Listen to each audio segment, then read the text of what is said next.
အားလုံးပဲမင်္ဂလာပါဗျာဒီကနေ့ဒီစာပေးမှာကတော့ကမ္ဘာသမိုင်းမှာတဒတ်အရှိကြဆုံးအိမ်တော်ကြီးတစ်ခုဘယ်လိုအဆုံးသက်သွားတယ်ဆိုတာကိုတင်ဆက်ပေးတော့မှာဖြစ်ပါတယ်ခင်ဗျာ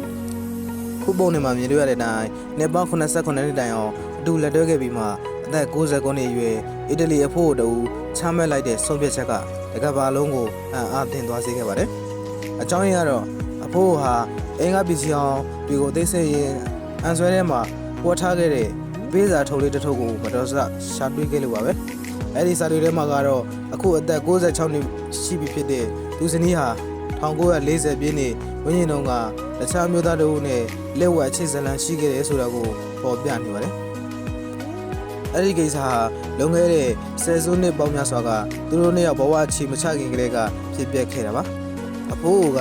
အကျိုးအကြောင်းမေးတဲ့အခါမှာတော့သူဇနီးဖြစ်သူကရှာကြီးတင်ငင်ငိုကြွေးပြီးအမှန်တိုင်းဝန်ခံခဲ့ပါတယ်အတိတ်ကနဲနဲရှာရှာမြုပ်နှံထားခဲ့တဲ့အမားတစ်ခုအတွက်ခွင့်လွှတ်ပေးဖို့လည်းတောင်းပန်ခဲ့ပါတယ်ဒါပေမဲ့အဖိုးကတော့ဒီသစ္စာဖောက်မှုကအခုထိအရေးပါနေသေးပါပဲ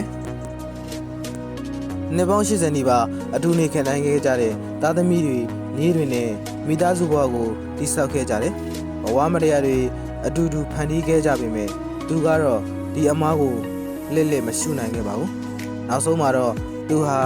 ပစ္စည်းတွေကုန်သိမ်းဆဲပြီးကွာရှင်းပြက်ဆဲဖို့ရှောက်ထားလိုက်ပါတယ်ဒါဟာကမ္ဘာသမိုင်းမှာတဒတ်အကြဆုံးအင်တော်ကြီးတစ်ခုလမ်းခွဲခြင်းနဲ့ဆုံးသက်သွားခဲ့ရတဲ့ဖြစ်ရလေဖြစ်သွားခဲ့ပါတယ်သူတို့ရဲ့ဇလန်ကယုံကြည်မှုဆိုတာတစ်ချိန်တစ်ခါပြည့်စည်သွားပြီဆိုရင်ဘဝတတတာလုံးပဲ့တင်ထက်နေတယ်ဆိုတာကိုပြသနေတယ်လို့ပါပဲဒီဇလန်လေးကတကယ်ပဲယဉ်နေစရာကောင်းတယ်လို့စဉ်းစားစရာတွေလည်းအများကြီးပေးပါတယ်အဖိုးရဲ့ဆုံးဖြတ်ချက်ပေါ်သင်ရောဘယ်လိုမြင်ပြီးလဲခင်ဗျာဖြစ်မှန်နေနဲ့ဘိုးသူရဖြစ်ဖို့ဟာတာအကြောင်းအရာတွေကို